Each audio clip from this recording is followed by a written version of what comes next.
really. Allah has blessed this ummah and the Muslims especially, in this part of the world with so much wealth and so much luxury that we have forgotten what it is to have favors from Allah.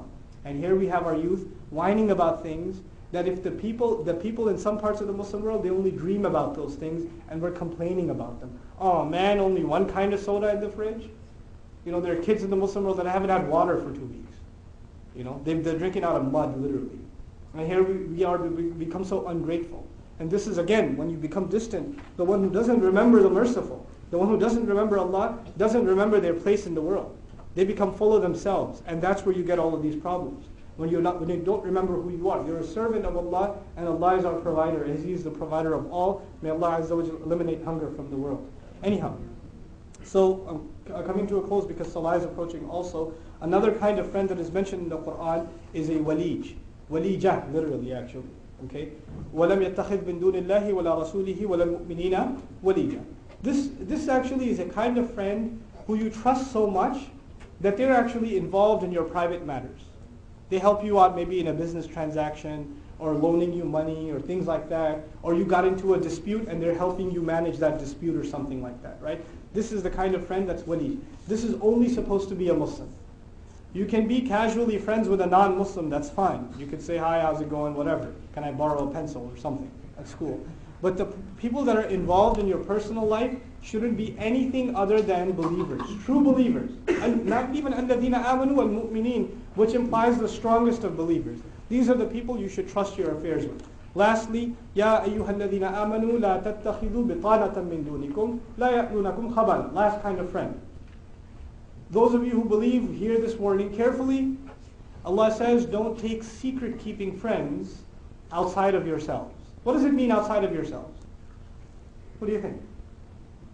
What do you think it means outside of yourselves? Those of you that are still awake. Outside of Muslims. Don't have friends that keep your secrets outside of any Muslims. لا يألونكم خبالا ودوا ما عنتم.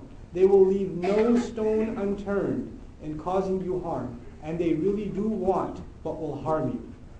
Non-Muslims will give you what kind of advice? Non-Muslim kind of advice. Non-Muslim kind of advice will benefit you or harm you? It will only harm you. You think it will benefit you? It will only harm you. وَدُّوا مَا عَنِتُّمْ. They want what will harm you. They don't even know what will harm them. They're so ignorant. That's why they're not Muslim. If they knew what was good for them, they would be on Islam. رُبَّمَا يَوَدُّ الَّذِينَ كَفَرُوا لَوْ كَانُوا مُسْلِمِينَ. A time will come when disbelievers are going to wish that they had been Muslims, had they only known. لو كنا نعلم, had we only known. لو كنا نسمع ونعقل, if we only heard and understood. These are the kinds of complaints that disbelievers will make. So these were a few things about different kinds of friends that are mentioned in our sacred literature. The bottom line though, the thing that runs through this entire talk, the thread that connects it all, was the first hadith that I mentioned to you. الْمَرْءُ عَلَى دِينِ خَلِيلِهِ فَلْيَنْظُرْ أَحَدُكُمْ مَنْ يُخَالِلُ. A person depends on the religion of who? Their friend. Watch out who you make friends with. The parents here, watch out who your kids are friends with. Make sure that you make them friends with people that are better role models for them rather than opening doors to sins for them. If you want your kids to not have problems anymore, no, you can't take them to any imam who will recite something over them and their problems will disappear. That's not going to happen, right? There's not a speech they're going to listen to that will change their character. It might affect them a little bit. What will really affect them in the long run? Their friends. Their friends. And the young people here, take this advice seriously.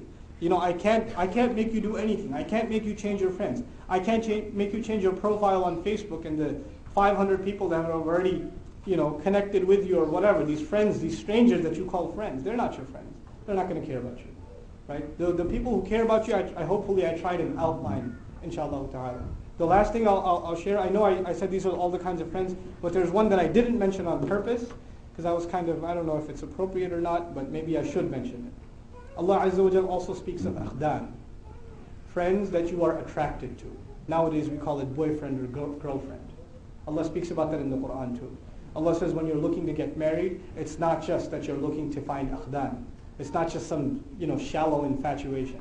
Marriage is far more to us than it will ever be to the non-Muslim. Marriage to the Muslim is far, far more. It is not something shallow like, oh, she's cute, I want to marry her. No. It's far more responsible. So don't give in to these lowly standards, these lower than animal standards that have been set for you by pathetic media that you are hypnotized by watching it every single day. Like, a bunch of animals that haven't been given their food to eat at the farm, that they start whining. You start whining when the next episode's going to air because you're so addicted, right? If that's how pathetic you've become, then you're losing your humanity. Seriously. Lose your addictions. Lose your addiction to entertainment. Lose your addiction to these kinds of lowly things. And if you've become part of a relationship, and this is a reality of the Muslim youth, if there's some girl you've been texting or talking to or getting together with, or some boy, if that's happening, nobody knows. I'm not saying I know, but if that's happening, walk away. Walk away from it. Save yourself now. No, you think nobody's watching? Allah is watching. Allah knows. You think you're out of trouble because your parents don't know? Allah knows, and that's far more trouble. Believe me, that is far. If you have an ounce of belief left, then walk away from those situations.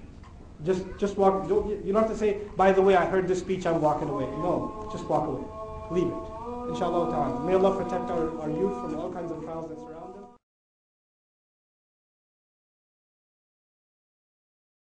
يوم يعض الظالم على يديه يقول يا ليتني اتخذت مع الرسول سبيلا يا ويلتى ليتني لم أتخذ فلانا خليلا لقد أضلني عن الذكر بعد إذ جاءني وكان الشيطان للإنسان خذولا وقال الرسول يا رب إن قوم اتخذوا هذا القرآن مهجورا